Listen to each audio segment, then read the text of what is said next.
Get out of that seat right now and let our VIP guests sit there. You don't deserve to sit there. Freeze the $120 million right now. How many times have you wondered if a first-class ticket can truly buy respect, or if it merely rents a costly seat in a society that still quietly classifies human beings by the color of their skin and the clothes they wear? A slow exhale slips through clenched teeth, a cold, decisive click on a tablet screen, and a single transaction capable of wiping out tens of millions of dollars occurs in the blink of an eye. Right now, from Seat 2A of North Star Airlines Flight 1876, a silent corporate slaughter is about to begin. The first-class cabin was an oasis of amber light and soft, curated tranquility, a sterile space designed to isolate the global elite from the chaos of the world below. The scent of fresh Italian leather mingled with expensive perfume in the air-conditioned hush. An older businessman rustled his financial journal, while across the aisle, two passengers touched their crystal champagne flutes together, sending a sharp, gilt-edged chime through the cabin. In this kingdom of tailored suits and Swiss watches, an effortless, quiet arrogance simmered beneath the polished surface. In the second row sat Liam Vance, his dark-skinned fingers scrolling measuredly across an iPad screen. At 34, Liam possessed a stillness that was often mistaken for aloofness, a deep, controlled calm trued in the high-stakes boardrooms of Wall Street. His charcoal suit bore no visible designer logos, yet every hand-stitched seam spoke of Savile Row precision. His black Oxford shoes were polished to a mirror shine, catching the warm overhead glow like twin obsidian glass mirrors. No one in this cabin knew that just 3 hours earlier, this man had signed a contract that would dictate the very survival of North Star Airlines. But in this room, under the gaze of casual prejudice, his flawless presentation was merely seen as a discrepancy that did not belong. The click of regulation heels stopped abruptly before Seat 2A, sir, a woman's voice said, soft but edged with a clinical, unyielding skepticism. Chloe Jenkins, the chief flight attendant, stood rigid, clutching her service tablet against her hip. Her carefully painted smile was stretched tight, a brittle corporate veneer that failed to reach her eyes. Her gaze performed a swift, predatory assessment, sweeping over Liam's natural hair, his tailored suit, and the minimalist leather backpack resting beneath the seat in front of him. "Is there a problem with my ticket?" Liam asked, his voice low, steady, and entirely devoid of fear. "There has been a seating adjustment," Chloe replied, her smile tightening. The words floated through the cabin like a cold draft. The woman in 3B lowered her magazine. The businessman froze in mid-sip. The silence in the cabin grew thick, heavy with the weight of an unspoken verdict. Liam reached for his boarding pass and held it up. "My seat is 2A. Chloe looked at it, but only for a second, long enough to pretend, not long enough to read. "I understand what your ticket says, sir," she said, the word sir, stripped of any actual respect. "I'm trying to make this easy for everyone." Liam looked around the quiet cabin. Easy for everyone was the ancient sentence people used when only one person was being asked to disappear. Richard Hayes, the 61-year-old businessman standing near the galley, stepped closer into the aisle. His red face was twisted into an expression of intense entitlement as he tapped his fingers impatiently against his briefcase. "Chloe, I have an international merger meeting immediately after landing. I always sit in 2A on this route. Let's move this along. I don't have time for rascals." Richard looked at Liam, not as a man, but as a temporary inconvenience in a suit that was too perfect to belong to him. Chloe gave Richard a small, deferential nod. "We're handling it, Mr. Hayes." In that single breath, Liam saw the entire board. This was not a computer glitch. This was a calculated choice made quietly near the curtain, wrapped in airline jargon, and executed by an authority that felt entirely secure in its bias. Suddenly, Liam's phone buzzed on the tray table. The screen lit up with a secure notification from his chief operating officer. Initial transfer cleared. $25 million. For a fraction of a second, the entire cabin faded behind that glowing text. North Star Airlines had just received the first life-saving installment from Summit Ridge Capital, Liam's firm, backed by Liam's signature and Liam's money. The very airline now threatening to throw him into coach so an old man could feel important in a window seat was currently breathing because of his capital. Liam placed one finger on the screen. He did not press anything yet, not out of hesitation, out of pure, cold discipline. He looked up at Chloe. "Sir, I am going to need your full cooperation," Chloe said, her voice rising to capture the attention of the cabin. "We can reseat you in economy and provide a substantial travel voucher for your trouble."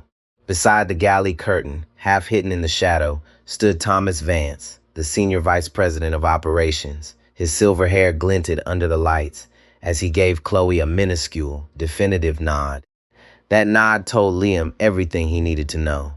The corporate machine was closing ranks to protect its own definition of priority. Liam thought of his mother, Marilyn Brooks, standing in a grocery store line in South Chicago decades ago, her hands trembling as a cashier publicly questioned her food stamps. He remembered being 12 years old, watching her maintain her smile through a quiet, devastating humiliation because she needed the groceries more than she needed pride. He had promised himself that day he would build an empire so massive that no one would ever have the power to make him beg for dignity. But age had taught him a harder lesson. Power did not insulate you from disrespect. It merely gave you the tools to dictate the consequences. He looked at the airport security officer, now approaching down the aisle, summoned by Chloe's urgent gesture. "I will step off," Liam said, his voice dropping to a near whisper that somehow commanded the entire row. He stood up slowly, buttoning his suit jacket with a mechanical, chilling precision. He picked up his briefcase and met Chloe's triumphant gaze, then looked directly through the glass at Thomas Vance. "Do what you think you need to do," Liam stated, his eyes hardening into twin pieces of flint. "But understand this, you didn't just take away a seat. You just initiated the most expensive mistake this airline will ever make in its history. Turn on the terminal lights. I want them to see the storm when it hits." The jet bridge felt 20 degrees colder than the premium cabin. Liam Vance walked with an even, unhurried stride, flanked by the two airport security officers whose heavy leather boots clicked sharply against the corrugated metal floor. He did not look back. He did not look at the phone screens glinting in the dark from passengers still tracking his exit through the plane windows. Behind him, the thick fiberglass door of North Star Airlines Flight 1876 remained open for a few seconds, letting out the faint, sharp sound of Richard Hayes laughing once, a short, pleased bark of victory. Then the door closed with a heavy, pressurized thud that signaled the definitive seal of the aircraft. Liam kept his eyes fixed on the neon-lit terminal ahead. His chest rose and fell in a tight, controlled rhythm. He was not stumbling. He was not shrinking. In his left hand, the cardboard boarding pass for seat 2A was slightly creased where his thumb pressed against the paper. In his right, his leather briefcase swung smoothly, its brass buckles clinking in absolute time with his footsteps. Officer Nolan Price, the older security guard with silver hair and tired eyes, stepped closer as they transitioned from the cold jet bridge into the bright carpeted concourse of Phoenix Sky Harbor International Airport. Price looked at the boarding pass still in Leontima's hand, then looked away, his jaw tightening with an uncomfortable realization. "Mr. Vance," the officer said, his voice dropping below the ambient roar of the terminal. "I am going to be honest with you. Your ticket looked completely valid to me." Liam stopped near a massive glass wall overlooking the tarmac. He turned his head slowly, his dark eyes locking onto the officer's badge. "Then why am I standing on this side of the gate, Officer Price?" Price shifted his weight, his eyes wandering toward the parked Boeing 737. "The crew has federal authority before departure, sir. If the captain or the lead attendant claims a passenger is non-compliant or interfering with operations, we are legally required to escort that person off the aircraft. We do not litigate the dispute on the plane." Liam looked out through the glass. Below him, the North Star jet sat bright and polished under the harsh Arizona sun. Baggage handlers moved under the wing, throwing suitcases onto a conveyor belt. A fuel truck idled near the engine. From a distance, the massive machine looked corporate and untouchable, a monument to industrial precision. But up close inside its walls, it was managed by people who still used policy to hide their personal venom. The younger officer, whose name badge read Masons, stepped forward hesitantly. He was a broad-shouldered man in his late 20s, but right now he looked like a schoolboy caught in a lie. "For what it is worth, sir," Mason said softly, "you handled yourself with a lot more dignity than most people would have." Liam gave him a slow, weary look that stripped away the comfort of the compliment. "Dignity should not be a performance required to protect my basic rights, Officer Mason." Mason swallowed hard, his face coloring as he stepped back into line. At the gate desk, a North Star customer service supervisor named Denise Harper approached them in a hurry. She was a woman in her early 50s with wire-rimmed glasses and a tight defensive posture, her arms hugging a black tablet against her chest-like armor. She had been tracking the flight status on her screen, watching the minutes tick past departure time. "Mr. Vance," Denise said, her voice carrying the practiced, hollow sweetness of a corporate apology, "we truly regret the seating confusion this morning. We can place you on a later flight to Dallas, departing in exactly 2 hours, and we would be happy to issue a $300 travel credit for the inconvenience." Liam looked at her, his expression as flat as granite. "I do not need a later flight, Ms. Harper. I need the documented reason why your airline used armed security to remove a passenger from a seat he paid for." Denise blinked, her professional mask slipping for a fraction of a second. "I understand you are upset, sir, but the crew has to make operational decisions to keep the flight on schedule." "I am not upset," Liam said, his voice quiet but so perfectly controlled it stopped her mid-sentence. "I am documenting." He pulled out his phone, flipped it open, and activated the voice recorder, holding the screen flat between them. "Please state your full name, your employee identification title, and the official reason North Star Airlines removed me from seat 2A. Denise backed away a single inch, her eyes darting to Officer Price for support. "I am not comfortable being recorded, sir." "This conversation is occurring at a public gate area," Liam stated evenly. "I am preserving my record of this encounter because your airline has chosen to treat my presence as a safety threat."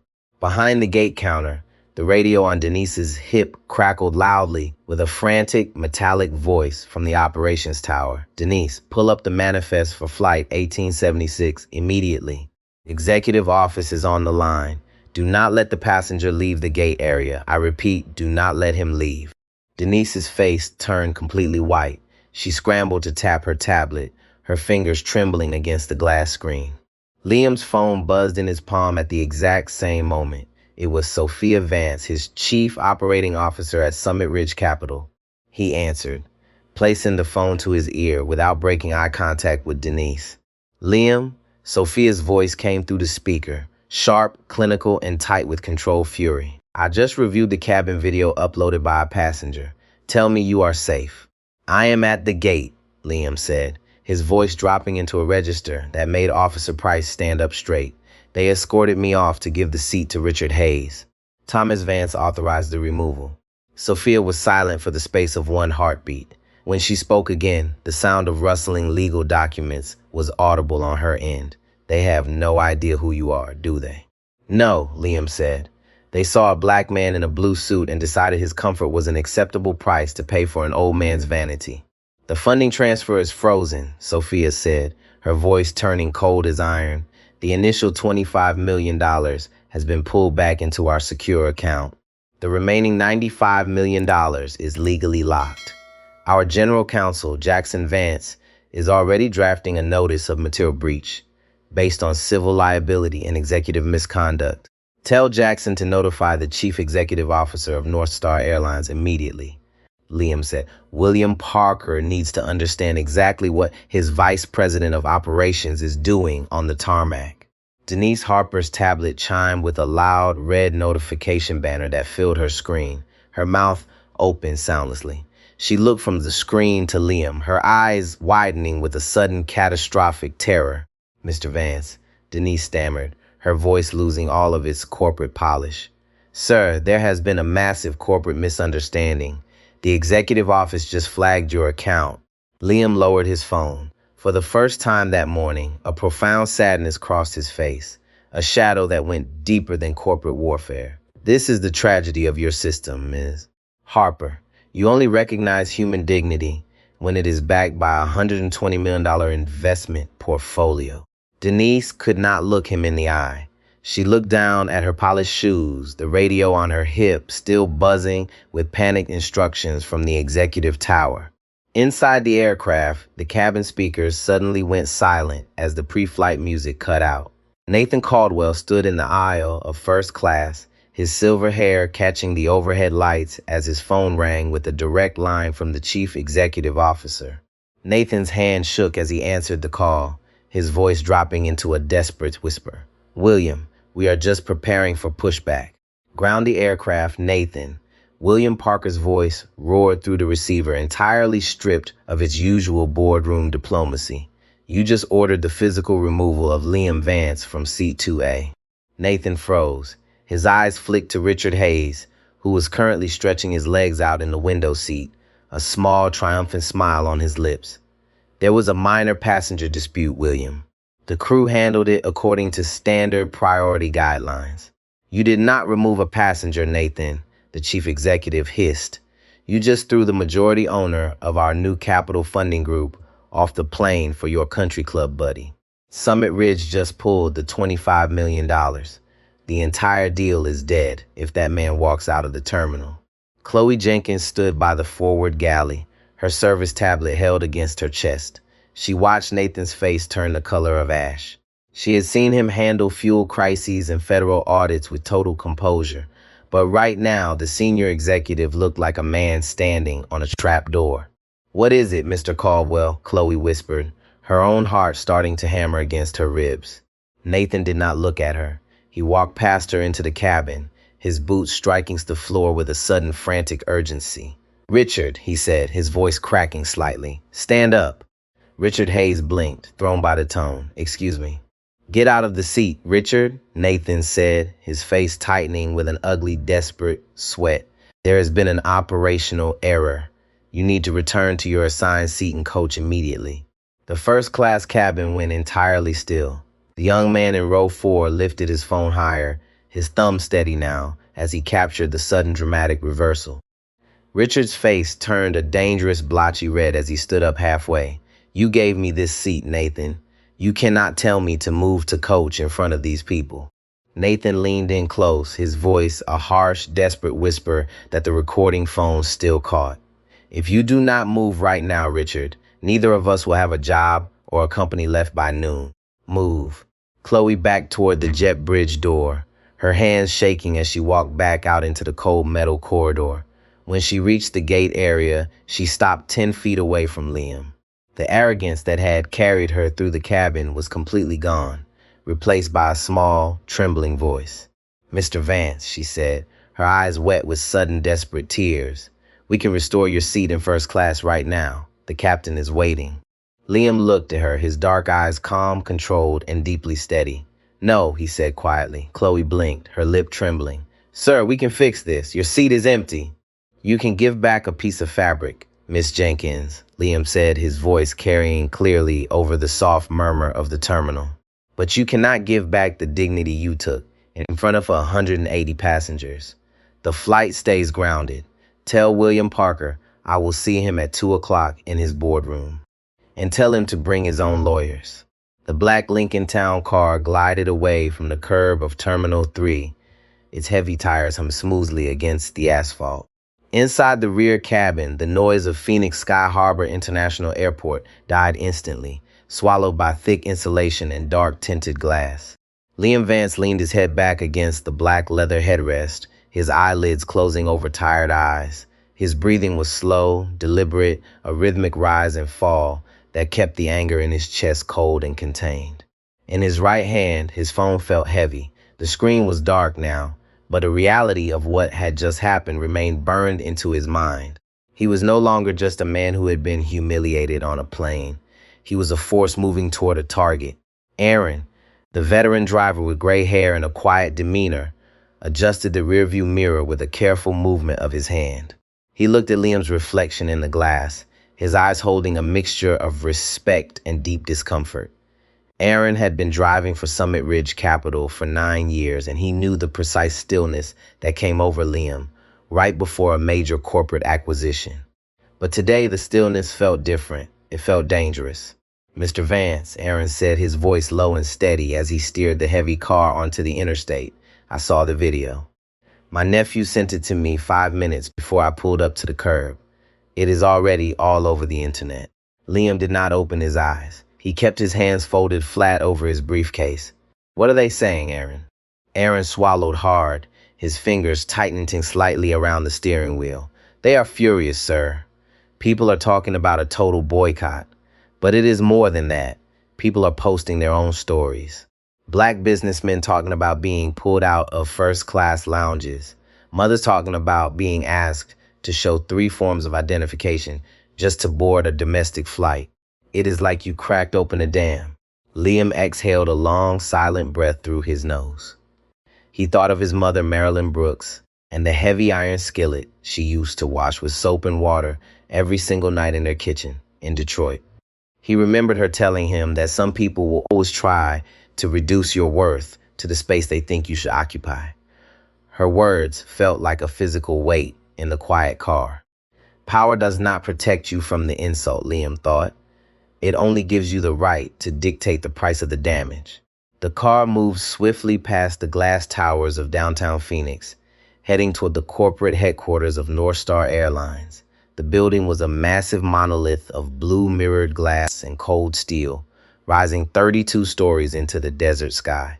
It was designed to look like the wing of an aircraft, majestic and unyielding. But as the Lincoln pulled into the executive driveway, Liam saw the small fractures on the surface. 2 news vans were already parked near the fountain, their satellite dishes reaching toward the sky like desperate prayers for breaking news. Reporters with microphones stood near the sliding glass doors, their faces tense as they checked their phones. Liam stepped out of the car before Aaron could reach the door. He buttoned his charcoal suit jacket with a mechanical precision, adjusted his blue tie, and picked up his leather briefcase. He did not look at the cameras. He did not look at the security guards who hurried forward to clear a path through the lobby. Inside the building, the air-conditioned hush felt like a freezer. The polished granite floor reflected the bright overhead lights like a mirror. A wall of historical black and white photographs showed the early days of North Star Airlines, with silver propellers and smiling faces. Underneath the largest photo, a gold-plated sign read, "Connecting people with dignity." Liam paused for half a second, his eyes resting on that single word, dignity. Then his jaw tightened, and he walked toward the executive elevators. The young receptionist at the front desk, Allison Reed, stood up so fast. Her chair struck the drywall behind her with a dull thud. Her hands were trembling as she pressed her fingers against her telephone console. "Mr. Vance," she said, her voice cracking with terror, "Mr. Parker is expecting you. He is in the main boardroom on 32. "Thank you," Liam said quietly. He did not shout. He did not wave his hands. His absolute control made the room feel smaller, heavier. The elevator ride took less than 20 seconds, but the silence inside the brushed steel cabin felt eternal. Liam watched the red digital numbers blink one by one. 14, 22, 32. When the door slid open, William Parker was already standing there. The 63-year-old chief executive officer looked like a man who had been awake for 3 days. His silver hair was slightly messy, his expensive navy tie was pulled loose at the collar, and his hands were tucked deep into his pockets to hide the tremor. Beside him stood Susan Reeves, the senior board member, her face set in a rigid mask of defensive caution. "Mr. Vance," William said, stepping forward with his right hand extended. Liam looked at the hand, then looked up at William's eyes. He did not take it. The hand hung in the air for a long, agonizing second before William lowered it back into his pocket. "I want to say before we begin that I am deeply, deeply sorry for the inexcusable behavior of our crew this morning." Liam walked past him down the carpeted hallway, his polished Oxford sinking silently into the deep blue wool. "We are past the point of apologies, Mr. Parker. Apologies are what you offer when you spill coffee on a suit. What happened on Flight 1876 was a structural calculation." They entered the boardroom. A massive walnut table stretched across the center of the room, surrounded by 11 leather chairs. On the far wall, a giant digital screen displayed the paused video of the incident, It was the frame where Chloe Jenkins stood over Liam, her face twisted into that brittle, condescending smile, while Nathan Caldwell watched from the shadow of the galley rim. Jackson Vance, Summit Ridge's general counsel, stood near the window with a yellow legal pad clutched in his hand. He looked at Liam and gave a single, firm nod. Maya Robinson appeared on the side monitor via a secure video link from New York, her expression clinical and cold. "Please, sit," Susan Reeves said, gesturing toward the head of the table. Liam remained standing. He set his briefcase on the wood, unbuckled the brass straps, and pulled out a thin, white folder. He did not look at the executives who were now sliding into their chairs with nervous movements. Nathan Caldwell was seated near the end of the table. He was no longer wearing his uniform jacket. His white shirt was damp with sweat under the arms, and his eyes held a mixture of raw fear and defensive anger. He had been stripped of his operational authority 10 minutes before Liam entered the building, but his pride was still fighting for survival. "Mr. Vance," Nathan said, his voice rough. The crew was working under a mandatory departure deadline. Decisions have to be made quickly to maintain corporate efficiency. It was not personal. Liam turned his head slowly, his eyes locking onto Nathan's face. The room seemed to drop 5 degrees. "Personal is exactly what it was, Mr. Caldwell. You did not ask Richard Hayes to show his identification. You did not hold his boarding pass up to the light to check for fraud. You looked at the color of my skin, looked at my clothes, and decided that my right to be in that space was negotiable. You turned bias into standard operating procedure." Nathan opened his mouth to speak, but William Parker cut him off with a sharp gesture of his hand. "Silence, Nathan. You have said enough today." William looked at Liam, his voice cracking with the strain of a multi-million-dollar collapse. "Mr. Vance, Summit Ridge has every legal right to terminate the acquisition contract. The loss of the $120 million funding will force this airline into federal bankruptcy protection by the end of the week. I am asking you, as a businessman, what can we do in this room to save this company?" Liam leaned forward, his palms resting flat against the polished walnut table. He looked at William, then at Susan, then at the wet eyes of Chloe Jenkins, who was sitting near the door, waiting to be questioned by the legal team. "I am not here to talk about your money, Mr. Parker," Liam said, his words landing clean and heavy like hammer strikes. "I am here to discuss the human cost. For 5 years, this board has accepted quiet settlements for discrimination because the passengers did not have the capital to fight back. They took the vouchers. They swallowed the insult. They went home feeling less than human on your aircraft. That ends today." Susan Reeves picked up the thin folder Liam had placed on the table. She opened it and read the first page aloud, her voice trembling slightly. "Independent civil rights audit of all premium cabin removals over the past 60 months. Immediate termination of Nathan Caldwell for cause. Mandatory passenger dignity policies backed by third-party federal monitors. Full tuition assistance for minority flight trainees from underserved communities." Susan looked up, her eyes wide. "This is a total restructuring of our corporate culture." "It is a requirement," Liam said, his voice dropping into a deadly quiet that filled every corner of the 32nd floor. "Summit Ridge Capital will not buy a company that requires human beings to beg for respect at the gate. You have 10 minutes to vote. You can either sign these terms and begin the work of earning back your right to fly, or you can watch the doors of this airline lock forever at midnight.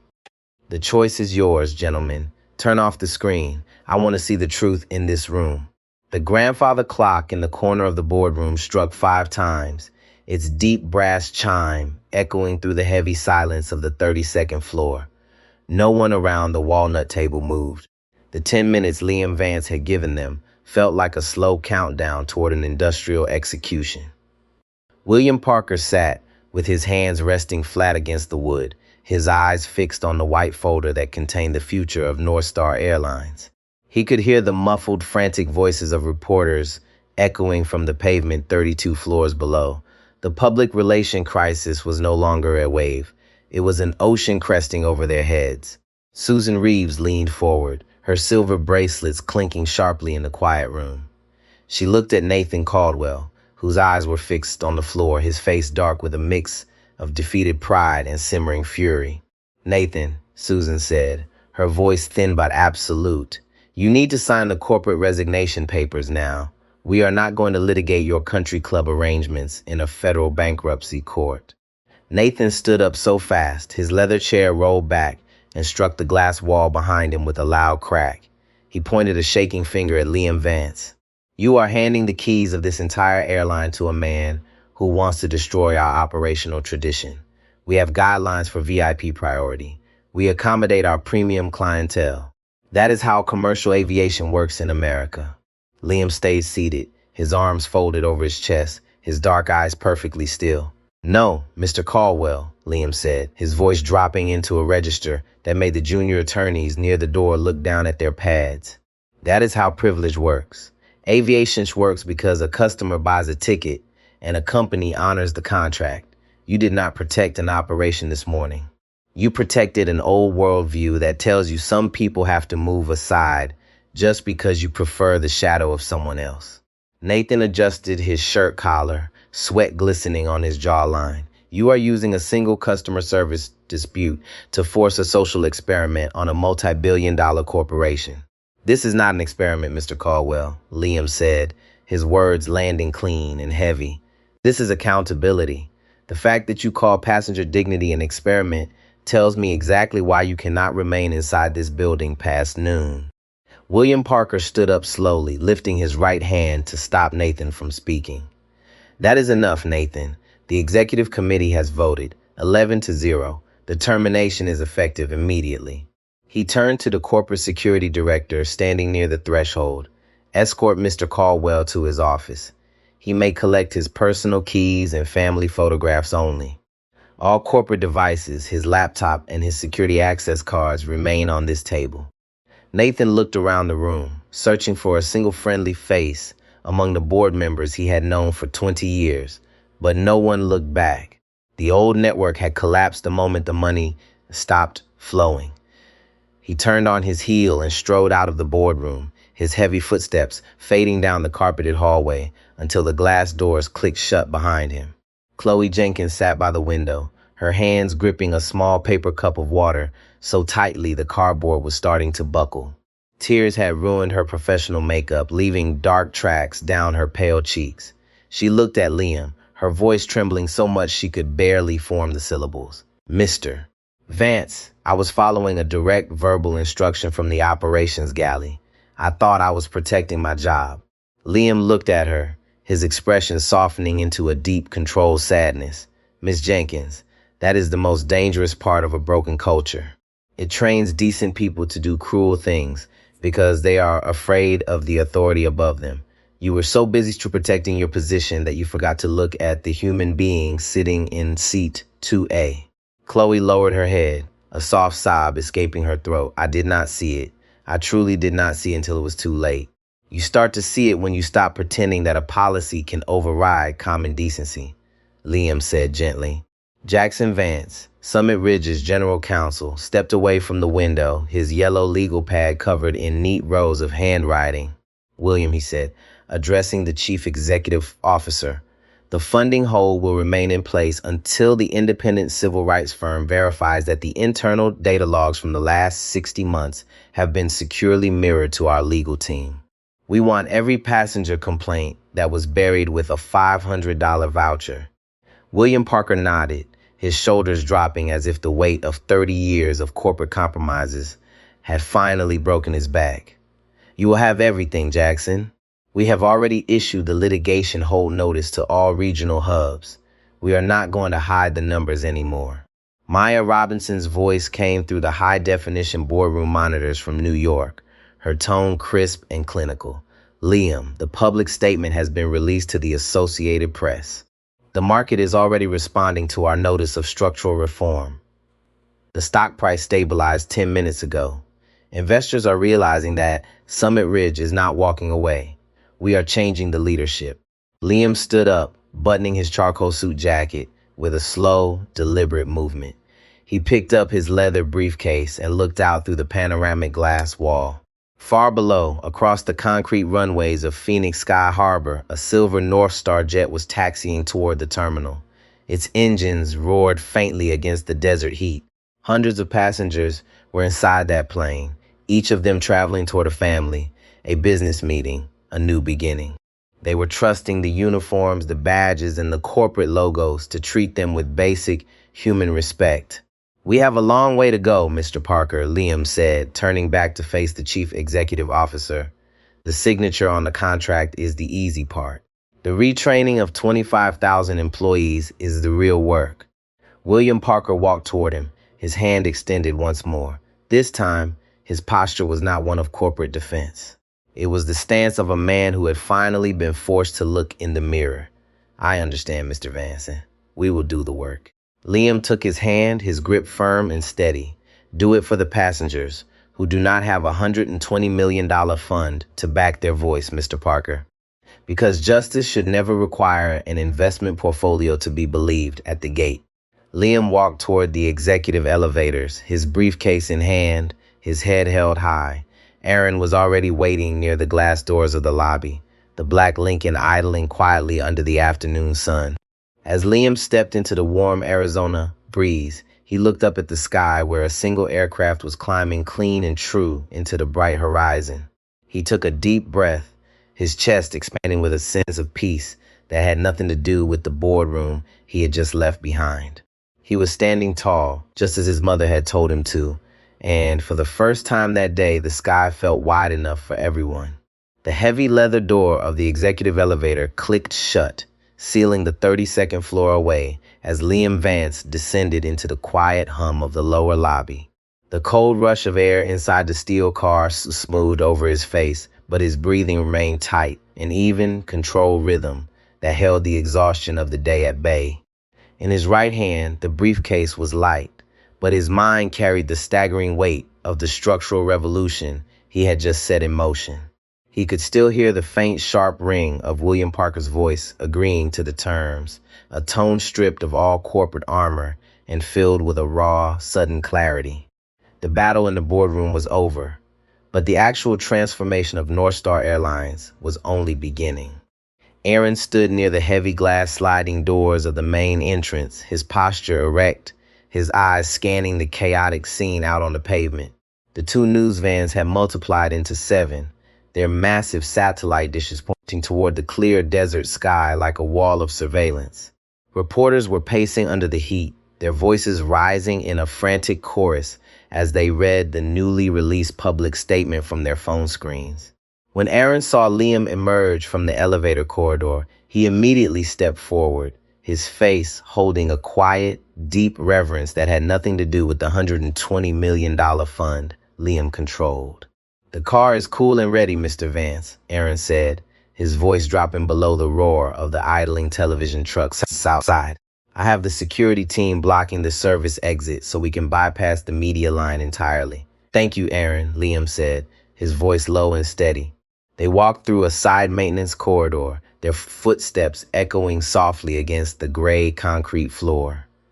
The cold air of the building gave way to the dry, searing heat of the Phoenix afternoon as they stepped onto the rear tarmac where the black Lincoln Town car was waiting. Aaron opened the rear door with a smooth, practiced movement. Liam paused before stepping inside, his eyes tracing the silver North Star jet ascending true and clean into the wide blue horizon. The engines rumbled in the distance, a deep vibration that shook the pavement under his feet. As the Lincoln pulled away from the corporate complex, Liam's phone buzzed in his palm. It was Sophia Vance calling from the New York headquarters. He answered, placing the receiver against his ear as he watched the mirrored glass building fade into the distance behind them. "Liam," Sophia said, her voice clinical and sharp, "the independent civil rights firm has just confirmed receipt of the internal data logs. Jackson is already reviewing the files. The 5-year history of covered-up passenger plane complaints is wider than we anticipated."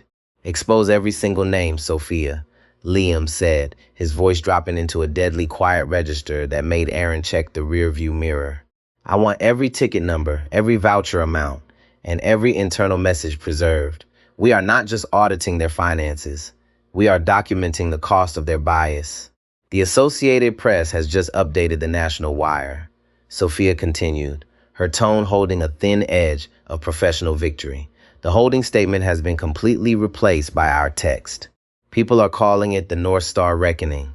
The board of directors at American and Delta are already convening emergency sessions to review their own passenger removal guidelines.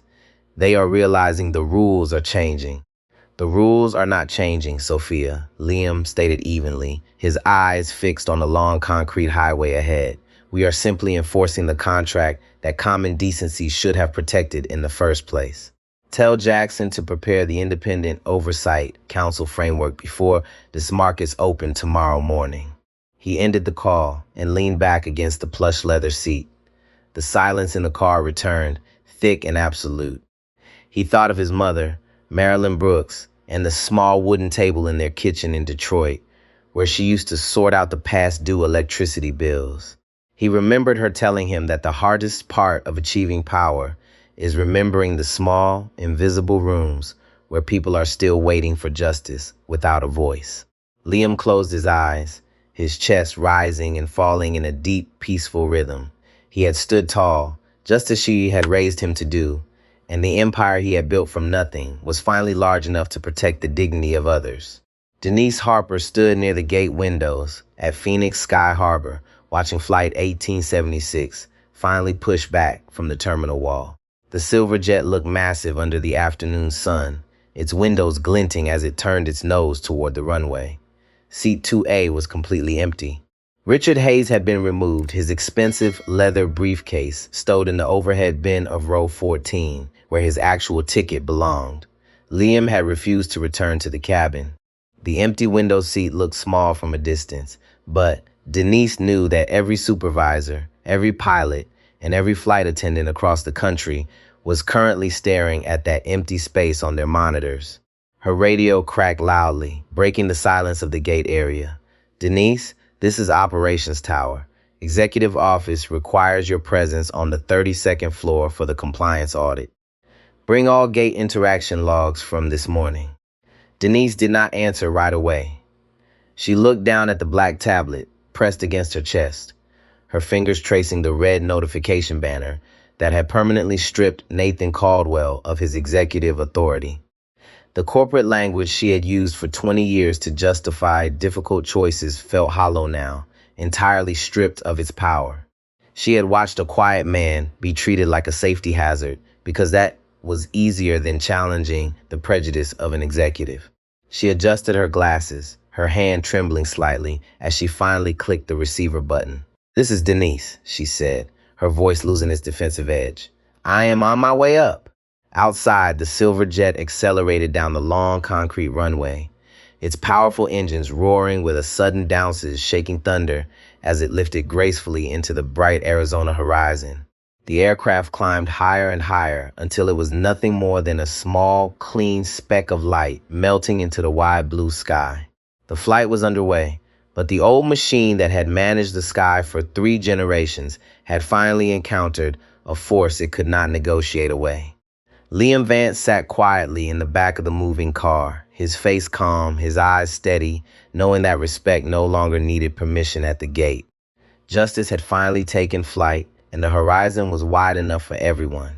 The black Lincoln Town car rolled to a smooth stop outside the glass doors of the Hyatt Regency, away from the chaotic media storm back at North Star headquarters. Liam Vance stepped out into the late afternoon heat, the dry Arizona breeze shifting his tie as he buttoned his jacket. He needed a moment of absolute stillness before the evening board session.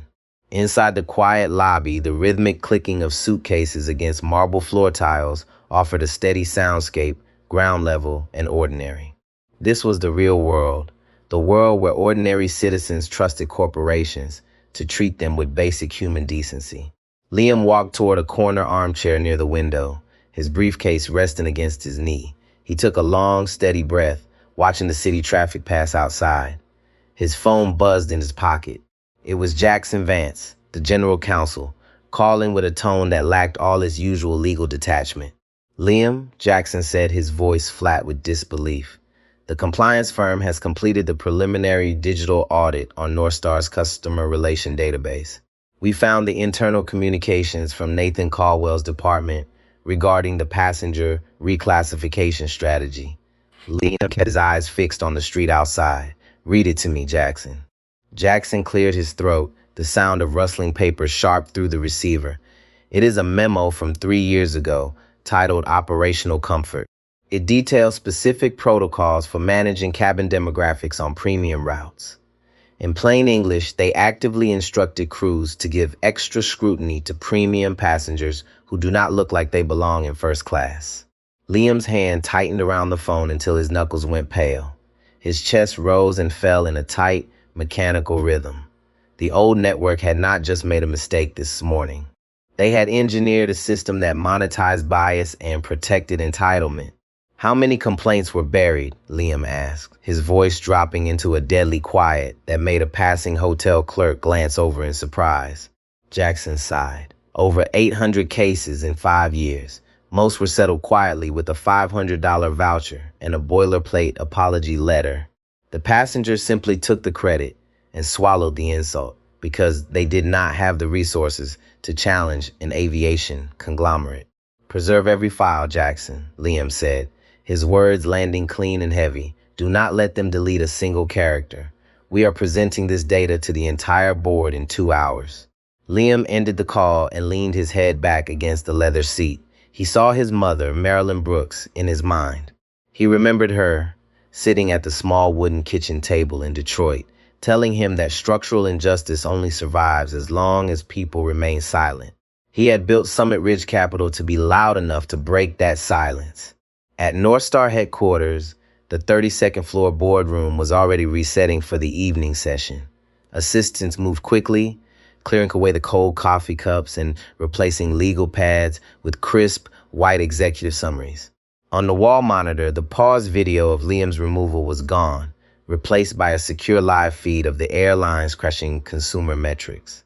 William Parker stood near the panoramic glass wall, his suit jacket off, his sleeves rolled up to his forearms. He looked at the long concrete runways of Sky Harbor in the distance. He had spent his entire career measuring company health and stock price, fuel margins, and route efficiency. But today, risk had a human face. He turned towards Susan Reeves as she entered the room. "Where is Nathan?" William asked, his voice rough from hours of calls with institutional investors. "He is in his office with corporate security," Susan said, setting her black briefcase down on the walnut table. "He has refused to sign the mutual separation agreement. He claims the board is panicking over social media theater and abandoning company tradition." William let out a dry, harsh laugh. "Tradition is what we call our worst habits when we do not want to change them, Susan. He just cost us $25 million in liquid capital. The board cannot afford his definition of tradition anymore." The door opened, and Denise Harper entered the room, holding a thick stack of printed gate logs. The customer service supervisor looked small under the bright executive lights, her defensive posture gone, her hands trembling as she approached the table. "Mr. Parker," Denise said, her voice small, "I have the complete gate interactions from Flight 1876, and I need to say something for the record." William looked at her. "Speak, Denise." "I saw Mr. Vance's ticket this morning," she said, her lip trembling as she adjusted her wire-rimmed glasses. "I knew it was completely valid. But when Nathan called from the galley and told us to find a reason to accommodate Richard Hayes, I followed the path of least resistance. I told myself it was just an operational delay. I let myself believe that policy was more important than fairness." The room went completely quiet. Susan Reeves leaned forward, her silver bracelets clinking in the silence. "Why did you not challenge him, Denise?" "Because people like Nathan control our promotions, sir," Denise whispered, looking down at the table. "If you rock the boat, you become the problem. You learn to look away so you can protect your pension." William Parker sat down slowly, his face aging 10 years in a single second. "That is the true cost of our corporate culture, Susan. We created an environment where decent people are terrified to do the right thing because survival requires compliance with bias." Liam Vance entered the boardroom at exactly 7 o'clock. He carried no papers, no charts, only his leather briefcase and the calm, unyielding presence that had grounded the airline that morning. He took a seat halfway down the long walnut table, Directly across from William Parker, Jackson Vance slid the new white folders across the wood to each board member. "Mr. Parker," Liam said, his rich voice filling the space with absolute control. "Your operations executive is currently attempting to reframe his actions as a routine seating dispute. But my legal team has just reviewed your internal memos from 3 years ago." William looked at the folder, his fingers hesitating before he lifted the cover page.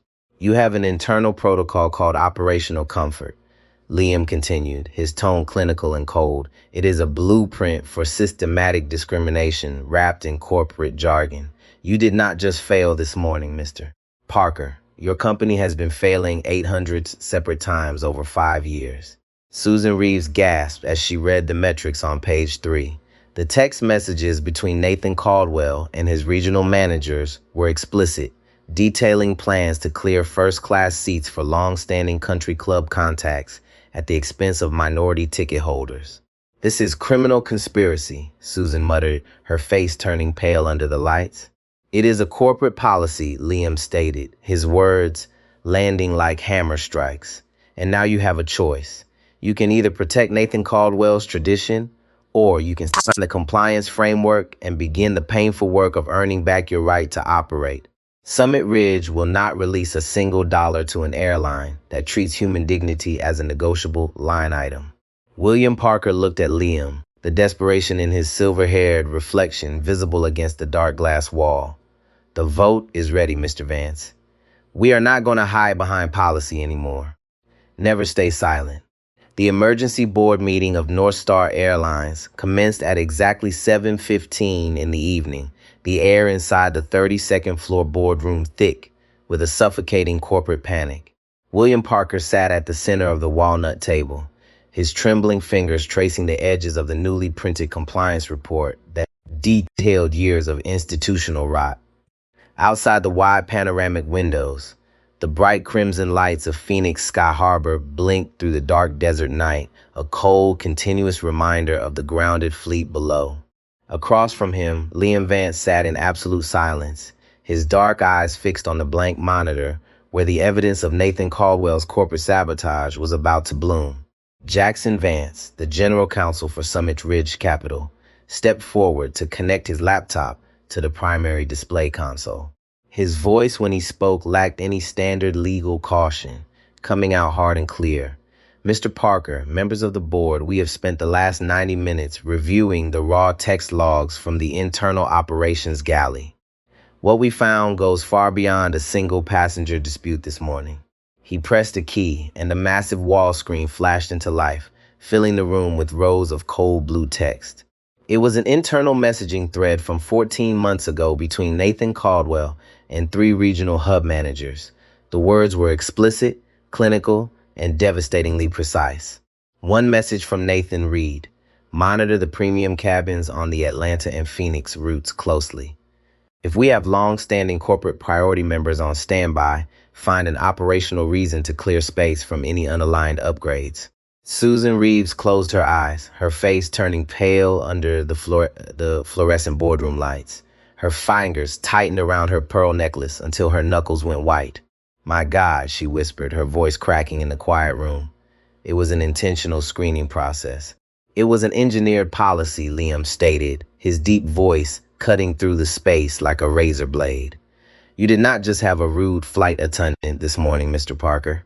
Your company built a digital system to categorize human worth based on appearance and social club connections.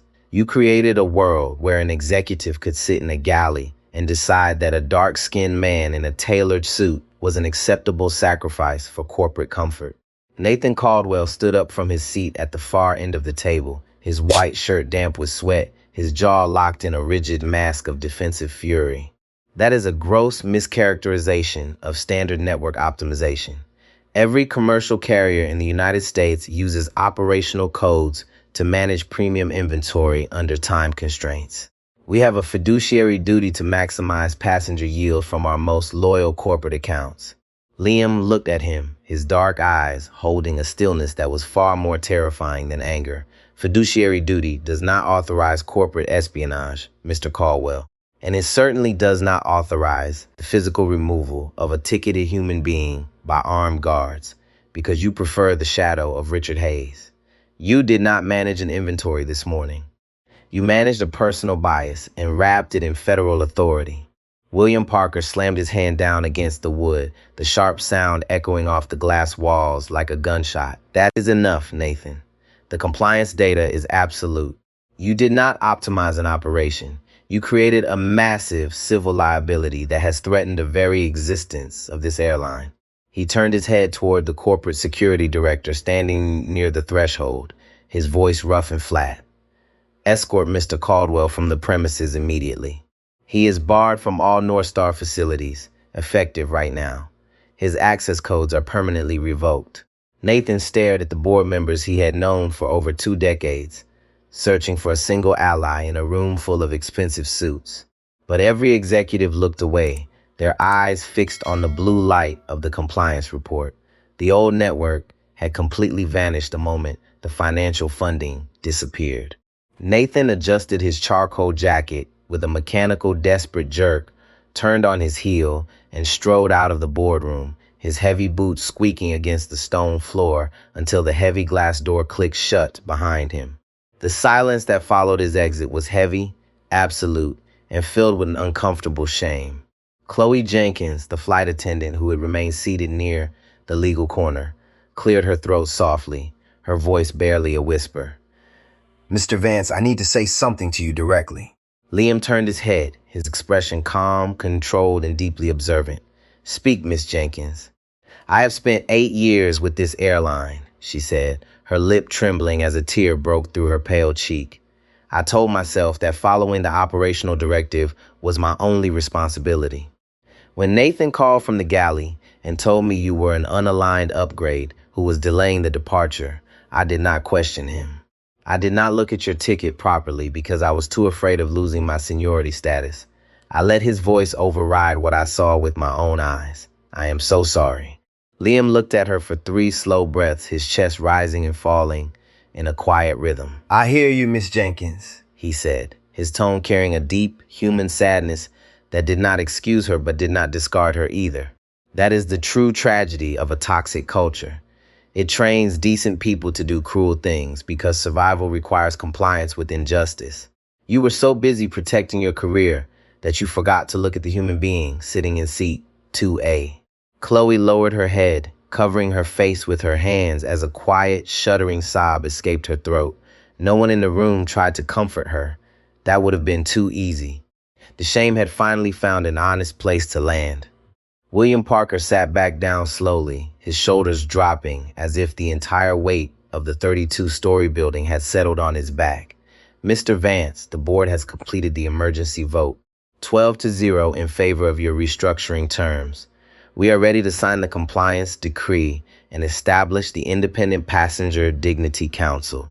We will begin the retraining of all 25,000 employees tomorrow morning.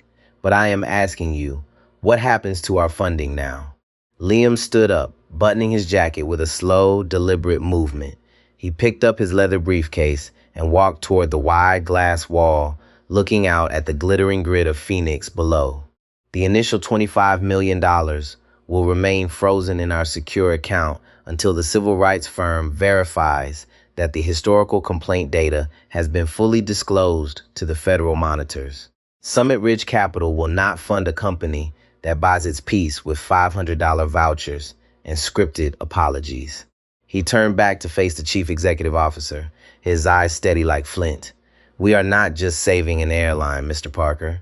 We are teaching a multi-billion-dollar corporation how to treat people with respect when they do not have a $120 million portfolio to back their voice. I will see you at 9 o'clock tomorrow morning for the first audit. Tell your ground crews to keep the lights on. We have a lot of work to do. The automatic glass doors of the North Star headquarters slid open with a soft hiss, letting the heavy, cool air of the grand lobby wash over Liam Vance as he walked toward the exit. The high-ceiling room was exceptionally quiet now, the chaotic media scrum outside reduced to muffled shouts through thick, insulated windows. Liam carried his leather briefcase with a steady hand, his polished black Oxford striking the granite floor in a rhythmic measured cadence that filled the empty space. Above the main desk, the historical black and white photographs of early commercial aircraft still stared down at the lobby, their faded silver wings, a quiet reminder of a time when aviation promised to bring people together. Liam did not stop to look at them this time. He kept his eyes fixed on the driveway outside, where the black Lincoln Town car was already waiting, its engine idling silently under the deep desert night. Aaron stood near the front bumper of the car, his posture straight, his gray hair catching the faint blue glow of the streetlights. He held a tablet in his left hand, his fingers scrolling slowly through a barrage of incoming news alerts that were lighting up the screen every few seconds.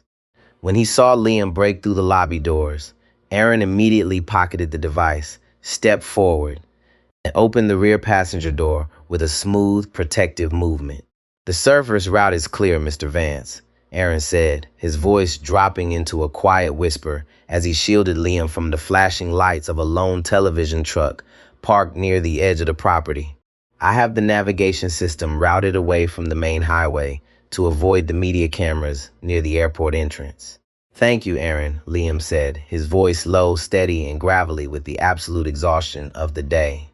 He stepped into the rear cabin, the heavy door closing with a solid, pressurized thud that shut out the heat and noise of the Phoenix night. Liam set his briefcase on the floor mat, unbuttoned his suit jacket, and leaned his head back against the dark leather headrest. His chest rose and fell in a slow, calculated rhythm, a mechanical rise and fall that kept the immense tension in his long nook under total control. He closed his eyes, allowing the deep silence of the moving car to wrap around him like armor. His phone buzzed sharply against his palm. It was Sophia Vance, calling through the secure encryption line from the New York offices of Summit Ridge Capital. Liam answered, placing the receiver against his ear without opening his eyes. "Liam," Sophia said, her tone clinical, sharp, and humming with an intense professional velocity. "The Federal Aviation Monitors in Washington have just acknowledged our compliance decree. William Parker's office has officially sent over the digital mirror keys for the passenger relation database. Jackson's team has already started running the keyword sweep across the regional server files." Liam kept his hands folded flat over his knee. "Tell Jackson to filter the search by operational codes first, Sophia. We need to identify every single instance where a crew cited safety to justify a seat reclamation."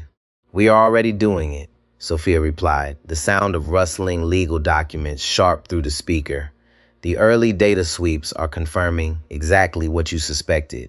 The system was designed to isolate passengers who did not have corporate network backing. They would look at the manifest, find a ticket holder with an unaligned code, and authorize the gate to clear the space for their country club priority members. It was a mathematical exclusion wrapped in standard policy language. The Associated Press has just updated the Morning Wire headline," Sophia continued, her voice softening just a fraction. "They are calling it the Vance Standard for Passenger Dignity. The editorial boards at the Chicago Tribune and the Wall Street Journal are already writing columns about the financial cost of corporate arrogance. You did not just break their funding agreement, Liam. You broke their comfort zone. The comfort zone was an illusion sustained by the silence of the people who could not fight back." Sophia, Liam stated evenly, his eyes remaining closed. "We are simply showing them that discrimination has a definite market price. I want the full list of prior complaint numbers on my desk by 9 o'clock tomorrow morning before I walk back into Parker's boardroom."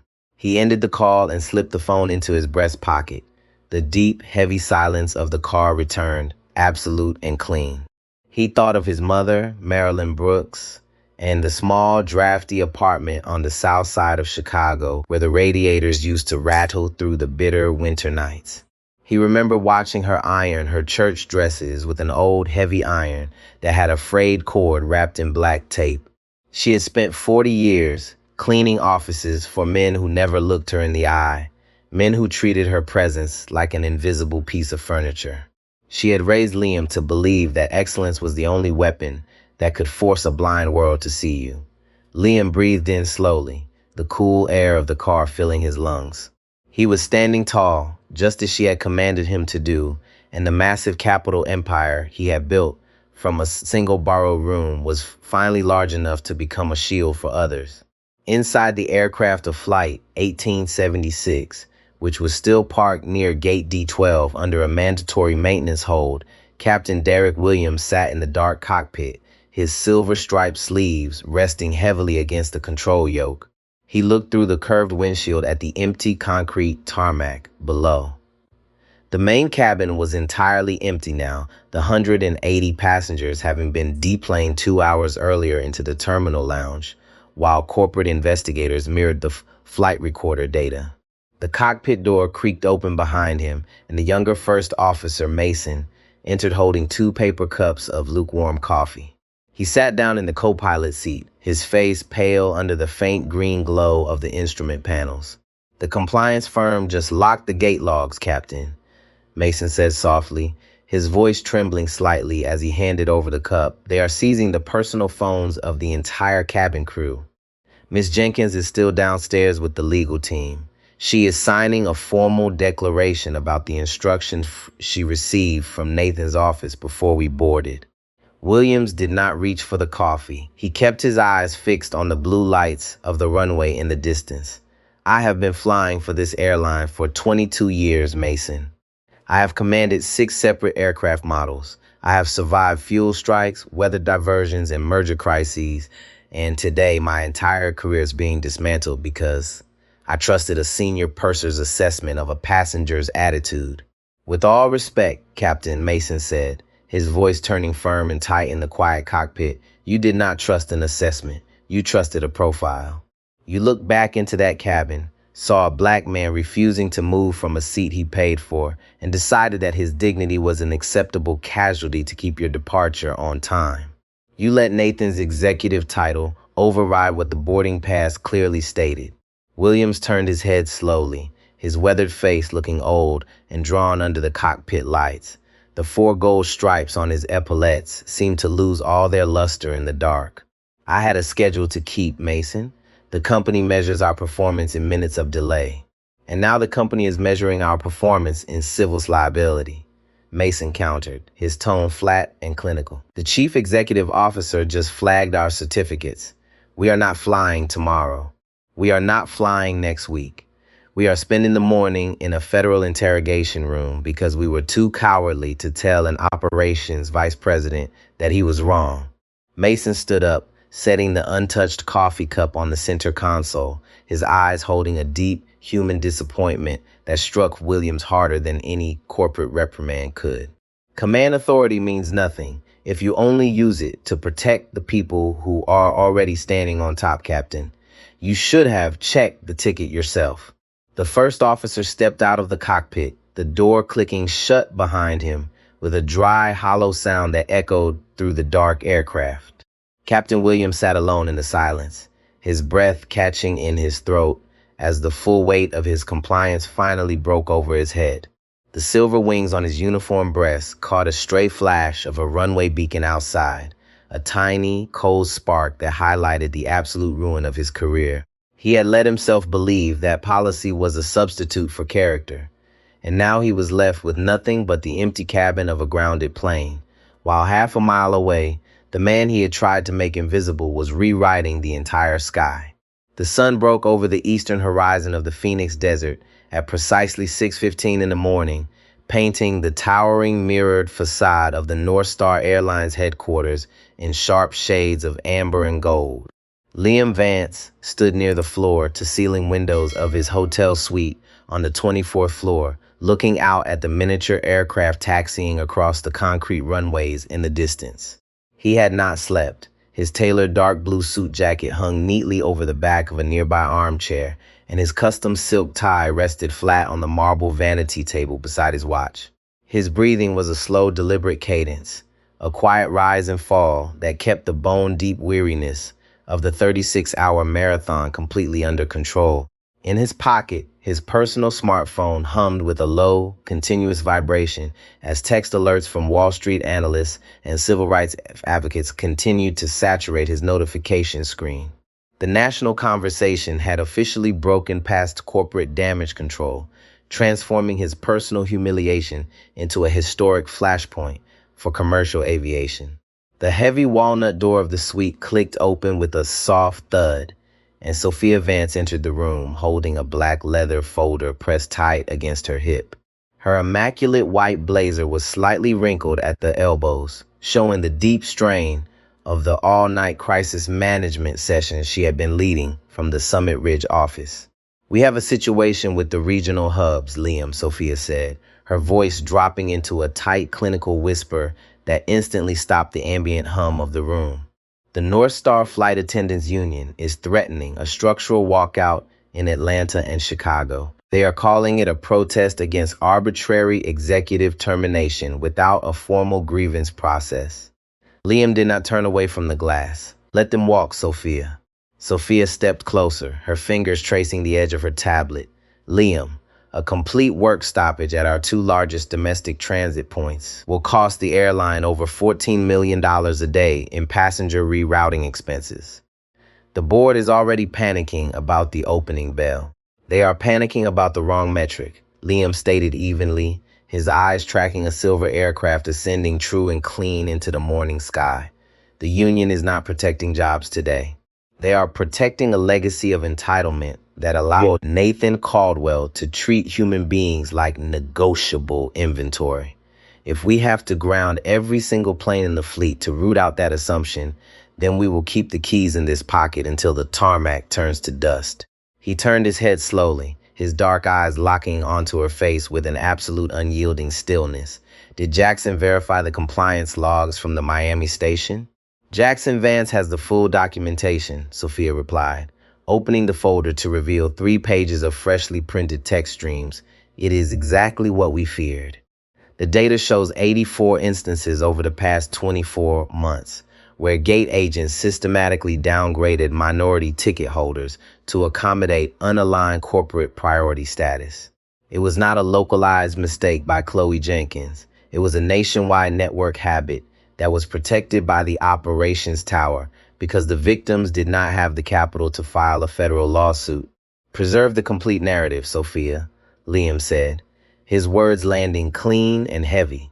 "I want every single gate log, every internal email, and every customer relation voucher record duplicated for the Department of Transportation review. We are not just drafting an apology letter this morning. We are installing a permanent accountability framework that will outlive my portfolio." He picked up his suit jacket, slid his arms into the silk-lined sleeves, and adjusted his tie with a slow, mechanical precision. The time for corporate diplomacy was over. At the North Star headquarters, the 32nd floor boardroom was entirely silent when Liam walked through the glass double doors at precisely 8:45 in the morning. The bright executive lights reflected off the long walnut table like a mirror. William Parker sat at the head of the table, his silver hair completely uncombed, his white shirt open at the collar, his eyes red from an entire night of emergency phone calls with federal regulators and institutional fund managers. Beside him sat Susan Reeves, her face pale, her hands folded flat over a printed draft of the new passenger dignity charter. "Mr. Vance," William said, standing up slowly as Liam took a seat halfway down the table. He did not extend his hand this time. He simply bowed his head in a quiet gesture of absolute, unvarnished surrender. "The independent civil rights audit has been initiated across all 10 domestic hubs. We are not going to fight the data anymore." "You cannot fight a mirror, Mr. Parker," Liam said, setting his leather briefcase on the wood with a dull, heavy thud. "The data is simply showing you what your passengers have been enduring in silence for 3 generations. Susan Reeves pushed a thin document across the polished walnut table. "Liam," she said, her voice trembling slightly in the quiet room, "the communications department has just prepared the national press release detailing the creation of the Independent Oversight Council. We have tied 50% of executive bonuses directly to our passenger dignity metrics, as you required. But the union walkout is expanding. We have over 300 flight attendants calling in sick in Chicago right now." Liam looked at the document, then looked up, his gaze boring into her eyes. "Then clear their schedules, Susan. issue a formal directive to all regional stations. Any employee who returns to their post within 12 hours will face zero professional retaliation. We will call it a moment of confusion that we can move past together.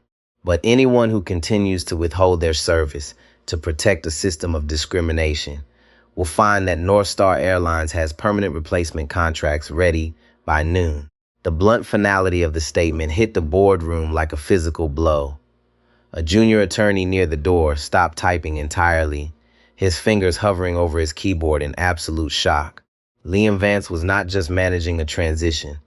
He was dismantling an old kingdom piece by piece, and he was using their own financial desperation to force the cure. William Parker leaned forward, his hands gripping the edge of the wood as a slow, deep breath rattled in his throat. It will cost $23 million to implement the mandatory bias training and the third-party monitoring software across the entire network, Mr. Vance. Wall Street is going to call it an operational disaster. It is an operational necessity, Liam said, his rich voice dropping into a deadly quiet register that filled every square inch of the 32nd floor. $23 million is a tiny price to pay for an airline that wants to look its customers in the eye and call itself civilized. You spent 30 years measuring your success in minutes of delay, Mr. Parker.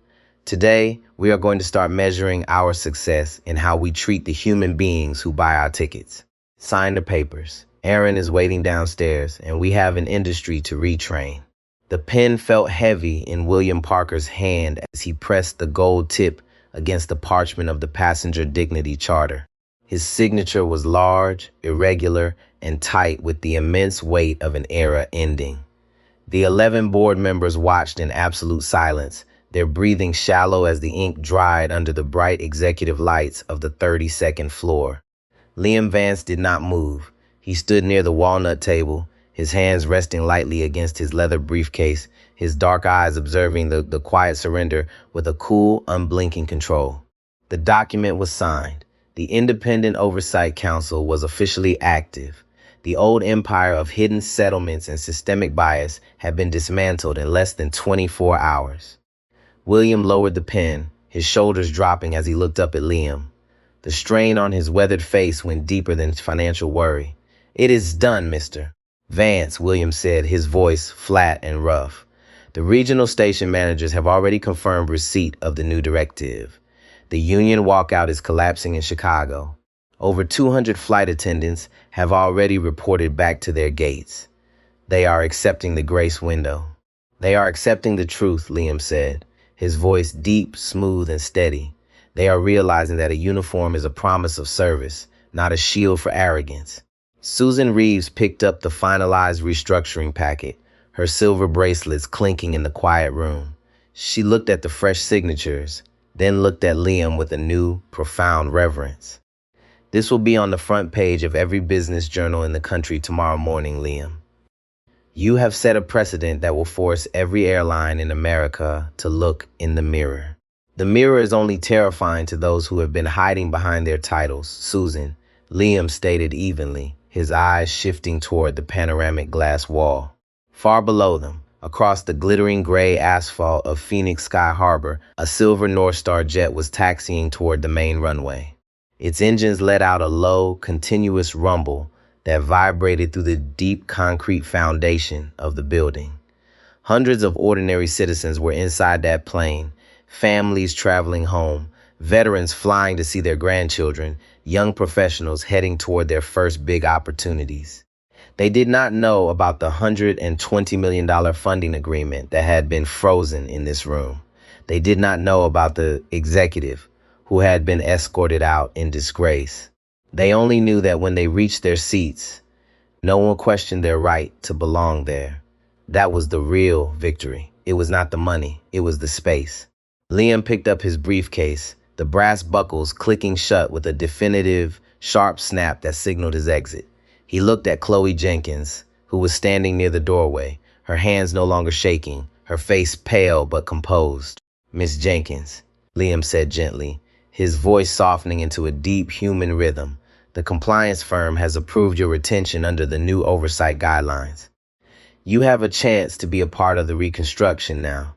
Chloe nodded once, a single honest tear breaking through her cheek.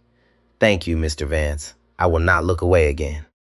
Liam walked through the glass double doors of the boardroom, his polished black Oxford striking the stone floor of the corridor with an even, unhurried cadence. Jackson Vance followed him toward the elevator line, his yellow legal pad tucked securely into his briefcase. The corporate offices around them were unusually quiet, the employees standing near their desks, watching their new strategic partner walk past at full height. There was no triumph in Liam's stride, only the quiet, unshakable dignity of a man who had refused to shrink. Downstairs in the executive driveway, the black Lincoln Town car was already idling under the warm afternoon sun. Aaron stood near the rear door, his hand resting on the handle, his eyes holding a deep, silent pride as Liam approached. He opened the door with a smooth, protective sweep. "Where to now, Mr. Vance?" Aaron asked softly as the engine hummed against the pavement. "To the arrivals gate, Aaron," Liam said, his voice low and steady. "I want to watch the passengers land." He stepped into the cool, leather-lined cabin of the car, the heavy door closing with a solid, pressurized thud that shut out the noise of the corporate world behind him. Liam leaned his head back against the headrest, his chest rising and falling in a slow, peaceful cadence. The long battle was over, the funding was released, and the airline had finally learned how to listen. But more than that, he had kept the promise he made to his mother in that drafty kitchen in Detroit. He had stood tall against the wind, and he had built a shield wide enough to protect the dignity of strangers. The Lincoln glided smoothly out of the complex, moving toward the wide-open highway, where the silver jets were climbing clean and free into the bright Arizona horizon. The sky was vast, unyielding, and beautiful, and for the first time in 3 generations, it belonged to everyone. Every human being deserves to walk into a room, board a flight, or sit in a seat they earn without having to beg for basic human respect.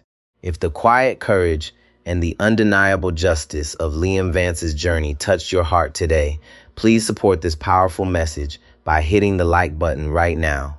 Do not forget to subscribe to the channel so you never miss another inspiring true story of accountability, resilience, and human dignity. And before you leave, let your voice be heard in the court of public opinion by dropping 3 short words in the comment section below. Never stay silent.